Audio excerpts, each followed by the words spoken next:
I bet you've heard of the concept of dopamine detox, and it is quite simple. No fun for 7 days. You basically cut out video games, social media, drugs, porn, and if possible social contacts for that time. We will discuss in this video what are the benefits and how to do a dopamine detox and what to do for fun. First of all, prepare. Put your phone if possible in another building and do so with other things like your laptop or your smartwatch. Remove as much technology from your daily field of view as possible. The reason and intention behind a dopamine detox is to kind of reset your brain. Because dopamine gets released less, the number of dopamine receptors in the brain decreases. This process takes about 5 to 7 days.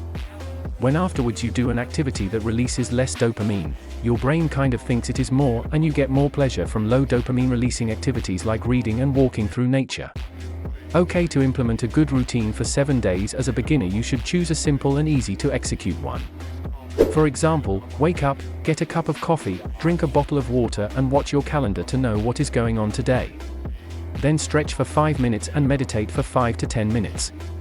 This morning routine is easy, simple, and only takes about 30 minutes. You can start your day whenever you want if it is possible. I'd like to mention that it would be optimal to do this challenge in a week when you don't need to work. For example, in the time between semesters. So now decide if you want to work in the morning or relax at first. In both cases, don't listen to music. This is important. You can read, work, go for a walk, meditate, or whatever in these hours. Stop these activities about 1 hour before you want to eat lunch. Go to the next grocery store and get some items you need to cook something. Google up a recipe at first. Get all of it and cook your own meal. Trust me, you'll be grateful for it. I guess it is very boring to cook or even eat without a YouTube video in the background.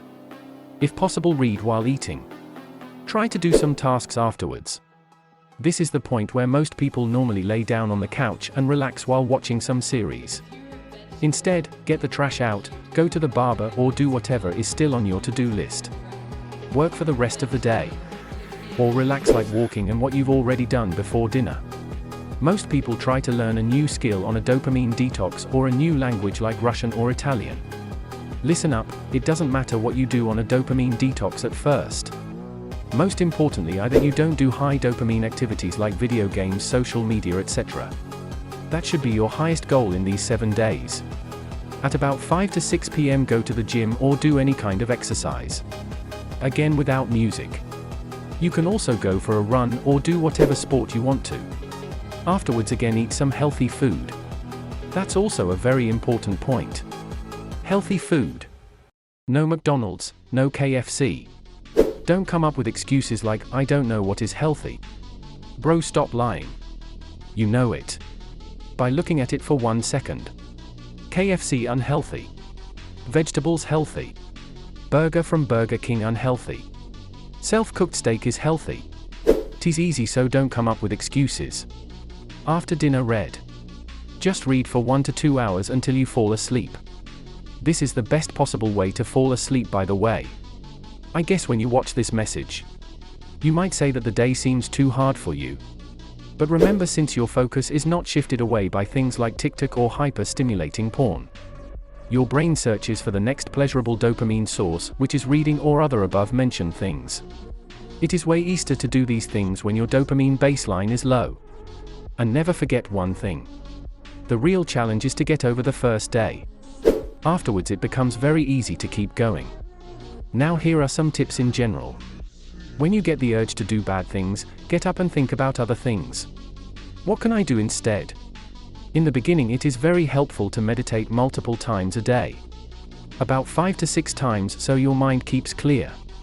You also need to understand that feeling bored is good. When it is boring and isn't fun, when you notice that feeling, you do everything right. These are the moments where you grow. That's one of the reasons why I practice running with no headphones. It's boring, I experience extreme suffering, I can't get any motivation, but I keep pushing forward anyways. You need to train that skill to its highest. Every time you suffer from too little entertainment, you do something right. Keep that in mind.